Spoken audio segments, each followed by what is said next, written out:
Equity mutual funds है।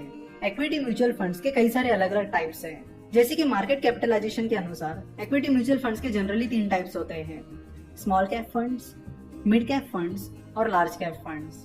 इनके अलावा भी इक्विटी म्यूचुअल फंड्स के कई सारे टाइप्स होते हैं, जैसे कि sector funds, thematic funds, ELSS that is equity linked saving scheme, RGESS that is Rajiv Gandhi equity saving scheme, then equity income scheme etcetera. देखो, इक्विटी म्यूचुअल फंड में इन्वेस्ट करते वक्त एक बात हमेशा ध्यान में रखना कि equity mutual funds long term के लिए होते हैं। अगर आप शॉर्ट टर्म के लिए इन्वेस्टमेंट करने के बारे में सोच रहे हो तो इक्विटी म्यूचुअल फंड्स को भूल जाइए। जैसे कि आपको पता है, equity mutual funds stock exchange पर लिस्टेड कंपनीज में इन्वेस्ट करते हैं। चाहे कोई भी कंपनी हो, उसे परफॉर्म करने में टाइम लगता है। जब कोई डाउनफॉल या रिसेशन आ जाता है तो उसमें कई बार जो कंपनीज अच्छा परफॉर्म कर रही है उनकी शेयर प्राइस भी गिरने लगती है। इसलिए जरूरी होता है कि इक्विटी म्यूचुअल फंड में लॉन्ग टर्म के लिए बने रहना। सो अगर आप शॉर्ट टर्म इन्वेस्टमेंट की प्लानिंग कर रहे हो तो आपको इक्विटी म्यूचुअल फंड से दूर रहना चाहिए। चलो तो बात करते हैं कि मार्केट कैपिटलाइजेशन के अनुसार म्यूचुअल फंड्स के कौन कौन से टाइप होते हैं। तो मार्केट कैपिटलाइजेशन के अनुसार म्यूचुअल फंड के जनरली 3 टाइप्स होते हैं, small cap mutual funds, mid cap mutual funds और लार्ज कैप म्यूचुअल फंड्स। तो सबसे पहले देखते हैं कि ये मार्केट कैपिटलाइजेशन क्या होता है। कंपनी के मार्केट कैपिटलाइजेशन से हमें कंपनी की साइज पता चलती है। फॉर एग्जाम्पल, फिलहाल रिलायंस इंडस्ट्रीज का मार्केट कैपिटलाइजेशन 7,85,000 करोड़ के करीब चल रहा है, जिससे हमें पता चलता है कि रिलायंस इंडस्ट्रीज एक बहुत बड़ी कंपनी है। सो अगर आपको रिलायंस इंडस्ट्रीज को खरीदना है तो आपको 7,85,000 करोड़ रुपए पे करने पड़ेंगे। तो इस तरह मार्केट कैपिटलाइजेशन से हमें कंपनी की साइज पता चलती है कि कंपनी छोटी है, मीडियम है या बड़ी है। अगर कंपनी छोटी है तो उसे स्मॉल कैप कंपनी कहा जाएगा, अगर कंपनी मीडियम है तो उसे मिड कैप कंपनी कहा जाएगा, और अगर कंपनी बड़ी है तो उसे लार्ज कैप कंपनी कहा जाएगा।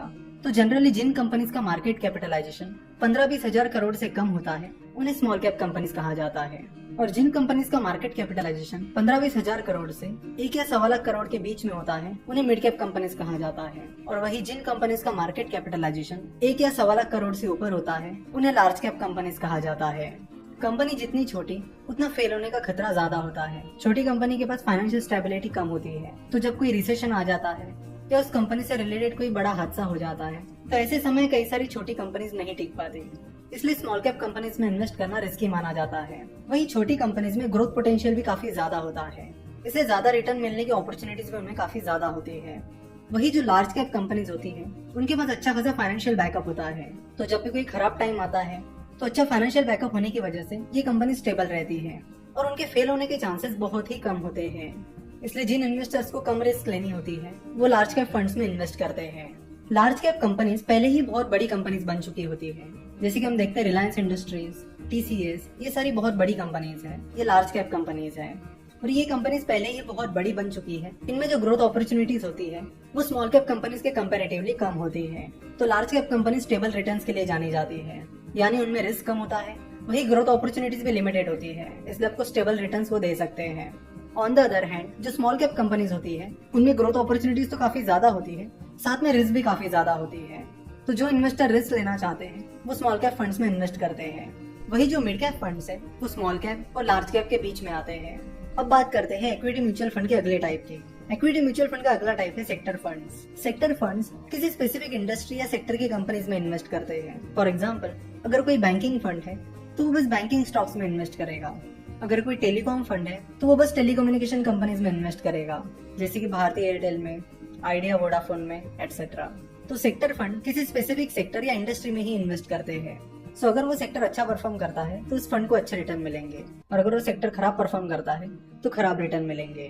तो सेक्टर फंड्स वैसे काफी रिस्की होते हैं क्योंकि वो पर्टिकुलर सेक्टर में ही इन्वेस्ट करते हैं, और अगर वो सेक्टर परफॉर्म नहीं करता है तो उस फंड को काफी खराब रिटर्न्स मिल सकते हैं। पिछले कुछ सालों में बैंकिंग सेक्टर ने काफी अच्छा परफॉर्म किया है। सो अगर आप बैंकिंग सेक्टर के रिटर्न्स को देखोगे तो उन्हें अच्छे रिटर्न्स मिले हैं। On the other hand, power sector पिछले कुछ टाइम से काफी खराब परफॉर्म कर रहा है। सो अगर आप पावर सेक्टर फंड्स को देखोगे तो उन्होंने काफी खराब परफॉर्म किया है। अब अगले टाइप के बारे में बात करते हैं। इक्विटी फंड का अगला टाइप है थीमेटिक फंड्स। थीमेटिक फंड्स किसी थीम में इन्वेस्ट करते हैं। For example, HDFC housing opportunities, ये एक थीमेटिक फंड है जिसकी थीम है हाउसिंग। तो ये थीमेटिक फंड हाउसिंग से जुड़ी जो भी चीजें हैं उनमें इन्वेस्ट करता है, जैसे कि हाउसिंग फाइनेंस कंपनीज में, सीमेंट कंपनीज में, स्टील कंपनीज में, ग्लास की कंपनीज में, कंस्ट्रक्शन कंपनीज में और पेंट कंपनीज में। तो हाउसिंग फाइनेंस, सीमेंट, स्टील, ये अलग अलग सेक्टर की कंपनीज हैं, पर क्योंकि इस फंड की थीम हाउसिंग है इसलिए इसमें अलग अलग सेक्टर की कंपनीज आ जाती हैं। तो अगर हाउसिंग ये थीम चल जाती है तो जो सेक्टर हाउसिंग से जुड़े हैं उन्हें उसका फायदा मिलेगा और इस फंड को भी उसका फायदा मिलेगा। और अगर हाउसिंग ये थीम नहीं चलती है तो इस फंड को अच्छे रिटर्न नहीं मिलेंगे। तो थीमेटिक फंड भी एक रिस्की फंड होता है जिसका पूरा खेल उस थीम पर डिपेंड होता है। तो जैसे हाउसिंग अपॉर्चुनिटीज है वैसे कई तरह की अलग अलग थीम्स होती है, जैसे कि इलेक्ट्रिक मोबिलिटी। तो अगर कोई इलेक्ट्रिक मोबिलिटी थीमेटिक फंड है तो वो इलेक्ट्रिक मोबिलिटी से जुड़ी कंपनीज में इन्वेस्ट करेगा। तो जैसे कि हमें पता है इलेक्ट्रिक व्हीकल्स की डिमांड आने वाले टाइम में काफी बढ़ने वाली है, तो इलेक्ट्रिक मोबिलिटी फंड में वो कंपनी शामिल होगी जो इलेक्ट्रिक मोबिलिटी से जुड़ी है, जैसे कि बैटरीज, इलेक्ट्रिक व्हीकल के पार्ट बनाने वाली कंपनीज, इलेक्ट्रिक व्हीकल बनाने वाली कंपनीज एटसेट्रा। तो जैसे कि हमने देखा था कि सेक्टर फंड किसी स्पेसिफिक सेक्टर में इन्वेस्ट करता है, तो थीमेटिक फंड किसी थीम में इन्वेस्ट करता है। और जब वो किसी थीम में इन्वेस्ट करता है तो जनरली वो उस थीम से जुड़ी 2-4 अलग अलग सेक्टर की कंपनीज में इन्वेस्ट करता है। तो जनरली थीमेटिक फंड में 2-4 सेक्टर्स कवर हो जाते हैं। अब हम बात करेंगे ELSS, that is equity link saving scheme के बारे में। ELSS एक टैक्स सेविंग स्कीम है। अगर आप ELSS फंड में इन्वेस्ट करते हो तो आपको इनकम टैक्स के सेक्शन 80C के तहत 1.5 लाख तक का टैक्स डिडक्शन मिल जाता है। टैक्स डिडक्शन को समझने के लिए आपको इनकम टैक्स के स्लैब्स को समझना भी जरूरी है। तो चलो तो देखते हैं कि इनकम टैक्स के स्लैब्स इंडिया में कैसे हैं। 2.5 लाख तक आपको कोई टैक्स नहीं लगता है। 2.5 लाख से 5 लाख तक 5% टैक्स है। लेकिन रिसेंटली बजट में अनाउंस किया गया कि अगर आपका इनकम 5 लाख रुपए तक है तो आपको रिबेट मिल जाएगा, यानी कोई टैक्स नहीं लगेगा। अगर आपका इनकम 5 लाख से 10 लाख के बीच है तो आपको 20% टैक्स लगेगा, और अगर आपका इनकम 10 लाख रुपए के ऊपर है तो आपको 30% टैक्स लगेगा। चलो तो देखते हैं कि ये कैसे होता है। तो जैसे कि हमने बात की कि अगर आपका इनकम 5 लाख रुपए तक है तो आपको रिबेट मिल जाएगा, यानी आपको कोई टैक्स नहीं लगेगा। लेकिन अगर आपका इनकम 5 लाख रुपए के ऊपर है तो आपको टैक्स लगेगा। लेट्स से कि आपका इनकम 5,50,000 रुपए है, तो आपको टैक्स कैसे लगेगा। देखो एक बात यहाँ पर आप समझ लो कि अगर आपका इनकम 5 लाख रुपए से कम है तो आपको टैक्स पे नहीं करना पड़ेगा। लेकिन इसका ये मतलब नहीं है कि 2.5 लाख से 5 लाख रुपए के बीच की जो टैक्स स्लैब थी वो गायब हो गई। नहीं, वो वैसी की वैसी है।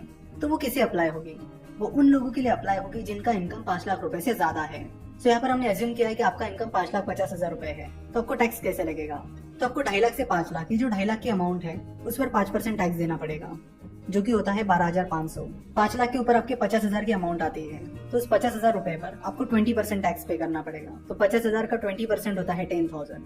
सो 12,500 plus 10,000 is equal to 22,500 rupees. तो ये टैक्स आपको पे करना पड़ेगा। वही अगर आपका इनकम 5 लाख रुपए से कम होता तो आपको कोई टैक्स पे करने की जरूरत नहीं होती। तो इनकम टैक्स के अंडर सेक्शन 80C के तहत आपको 1.5 लाख तक का डिडक्शन मिल सकता है। तो मान लीजिए कि आपका इनकम 6.5 लाख रुपए है और 1.5 लाख रुपए अगर आप ELSS में इन्वेस्ट करते हो तो उस पर आपको 1.5 लाख का टैक्स डिडक्शन मिल जाएगा। और फिर 6.5 लाख में से 1.5 लाख माइनस करने के बाद आपका टैक्सेबल इनकम हो जाएगा 5 लाख रुपए, जिस पर आपको कोई टैक्स पे करने की जरूरत नहीं पड़ेगी। सो अगर आपका इनकम 5 लाख रुपए से ऊपर जा रहा है तो आप ELSS में इन्वेस्ट करके इनकम टैक्स के अंडर सेक्शन 80C का फायदा ले सकते हो। ELSS में 3 साल का लॉक इन पीरियड होता है। इक्विटी म्यूचुअल फंड का अगला टाइप है RGESS, that is Rajiv Gandhi equity saving scheme. Rajiv Gandhi equity saving scheme नए इन्वेस्टर्स के लिए है जिन्होंने पहले कभी भी स्टॉक मार्केट में इन्वेस्ट नहीं किया है। Rajiv Gandhi equity saving scheme income tax के अंडर सेक्शन 80CCG के तहत आती है, जिसमें आपको इन्वेस्टमेंट का 50% डिडक्शन मिल जाता है और इस डिडक्शन की लिमिट 25,000 रुपीज है। यानी अगर आप RGESS में 50,000 रुपीज इन्वेस्ट करते हो तो उसका 50% होता है 25,000। उतना टैक्स डिडक्शन आप ले सकते हो।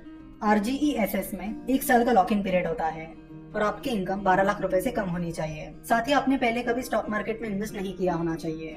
RGESS नए इन्वेस्टर्स को प्रमोट करने के लिए शुरू किया गया है ताकि लोग ज्यादा से ज्यादा अमाउंट सिक्योरिटीज मार्केट में इन्वेस्ट करें।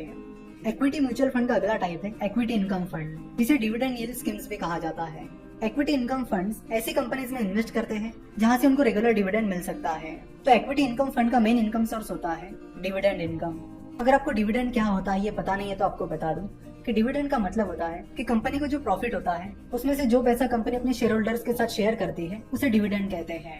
लेकिन जनरली आप देख सकते हो कि ज्यादातर कंपनीज रेगुलर डिविडेंड नहीं देती है और उसका कारण भी है क्योंकि अगर कोई कंपनी डिविडेंड डिक्लेयर करती है तो उस पर उन्हें डिविडेंड डिस्ट्रीब्यूशन टैक्स पे करना होता है। इसलिए बहुत सारी कंपनी पिछले कुछ दिनों में शेयर बायबैक ला रही थी, जिसके जरिए वो कंपनी के शेयर होल्डर्स को बेनिफिट दिला रहे थे बिना किसी टैक्स पे किए। लेकिन अब रिसेंट बजट में शेयर बायबैक पर भी टैक्स लगाया गया है, तो हो सकता है कि कंपनीज फिर से डिविडेंड का रूट अपनाएं। डिविडेंड का प्रॉब्लम ये है कि किसी कंपनी ने अगर इस साल डिविडेंड दिया है तो इसकी कोई गारंटी नहीं है कि वो कंपनी आगे भी डिविडेंड देती रहेगी। डिविडेंड देना है या नहीं यह डिसीजन पूरी तरह कंपनी पर डिपेंड होती है। इसलिए डिविडेंड इनकम पर आजकल हम ज्यादा डिपेंड नहीं रह सकते। तो कंपनी अगर डिविडेंड देती है तो उस पर उन्हें डिविडेंड डिस्ट्रीब्यूशन टैक्स पे करना पड़ता है, और अगर कंपनी शेयर बायबैक करती है तो उस पर भी उन्हें टैक्स पे करना पड़ता है। इसलिए ज्यादातर कंपनीज अपने बिजनेस में पैसा री इन्वेस्ट करना ही पसंद करती है, ताकि वो उन पैसों से अपने बिजनेस को और ज्यादा बढ़ा सके। तो हमने जिन अलग अलग म्यूचुअल फंड के टाइप्स के बारे में बात की, वो सारे इक्विटी म्यूचुअल फंड्स के टाइप्स थे। नेक्स्ट एपिसोड में